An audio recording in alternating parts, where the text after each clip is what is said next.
என்னோடய கதை தாய் ராஜ்யம்ன்ற கதை முதல் பாகம் இதுதான். எங்கள் அம்மாவுக்கு 9 பிள்ளைங்க.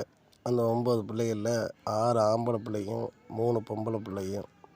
இந்த பிள்ளைகள்லாம் வளர்க்க எங்கள் அம்மா ரொம்ப கஷ்டப்பட்டு பெற்று வளர்த்துக்கிட்டு இருந்துச்சு. இந்த டயத்தில் நான் பிறந்த டயத்தில் எங்கள் அப்பா எங்கள் அம்மாவை விட்டுட்டு இன்னொரு அம்மாவை கூட்டிகிட்டு ஓடி போயிட்டார். அப்போ எங்கள் அம்மா ஒன்றும் தோண்டு போகலை. அவங்க அண்ணன் ஒரு ஹோட்டல் கடை வச்சுருந்தார். அந்த ஹோட்டல் கடையில் போய் எங்கள் அம்மா பாத்திரம் விளக்கிட்டு எச்சி தட்டுலாம் தூக்கி போட்டுக்கிட்டு தெரிஞ்சிச்சு. அவங்க கொடுக்குற கொஞ்சம் குழம்பையும் சோத்தையும் கொண்டு வந்து என் அக்கா தங்கச்சி அண்ணன் தம்பி எல்லாம் காப்பாற்றுச்சு. பாவம் என்னை தொட்டியில் போட்டுட்டு அது வேலைக்கு போயிடும் பாலை கொடுத்துட்டு. நான் பிஏ பேண்டு உழப்பி அந்த தொட்டியில் கிடப்பேன். வந்துடுற வரையும் எங்கள் அம்மா வர்ற வரையும் அப்படியே தான் கிடப்பேன்.